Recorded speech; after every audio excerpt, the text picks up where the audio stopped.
करेंगे। इवोल्यूशन के प्रमाण।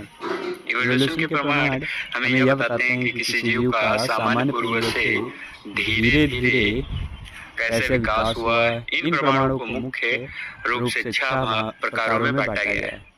पहला है जीवाश्म, दूसरा शारीरिक संरचना, तीसरा है भ्रूणीय, चौथा है रासायनिक, पांचवा भौगोलिक और छठा है कृत्रिम चयन।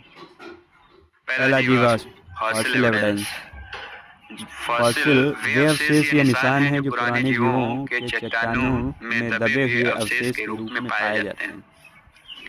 ये 5 प्रकार के होते हैं। पहले एक्चुअल फॉसिल, दूसरे इम्प्रेशन फॉसिल, तीसरा फुटप्रिंट, चौथा कॉस्ट फॉसिल और पांचवा रिमेन्स। इसका महत्व क्या होता है? ये पृथ्वी पर जीवन के इतिहास का रिकॉर्ड रखते हैं। यह विकास के वैज्ञानिक प्रमाण हैं। जीवाश्म से यह पता चलता है कि कौन से जीव विलुप्त हो गए हैं और ये भूगर्भीय काल समझने में मदद करते हैं।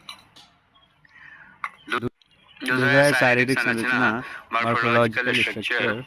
होमोलोगस ऑर्गन पहला, इसमें आंतरिक अंगों की संरचना समान होती है लेकिन कार्य अलग अलग होते हैं। जैसे मानव के हाथ, व्हेल के फिन, चमगादड़ के पंख, ये सभी आंतरिक रूप से इनकी संरचनाएं तो समान होती हैं लेकिन इनके कार्य अलग अलग होते हैं। जैसे कि मानव का हाथ, ये वजन उठाने में काम आते हैं।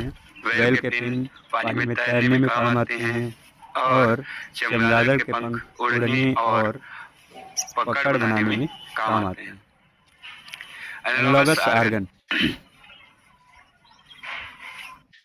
एनालॉगस ऑर्गन अंगों की संरचना अलग अलग लेकिन कार्य समान होते हैं।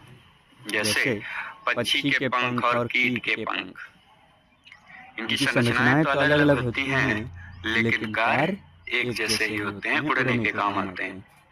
वेस्टिजियल ऑर्गन ऐसे अंग जो अब उपयोगी नहीं है लेकिन पूर्वजों में थे। जैसे मानव का अपेंडिक्स, बुद्धि दांत, पूंछ की हड्डी, ये सभी पूर्वजों में उपयोगी थे लेकिन अब अवशेषी अंग बन चुके हैं। तीसरा है एम्ब्रियोलॉजिकल एविडेंस, यानी भ्रूणीय प्रमाण।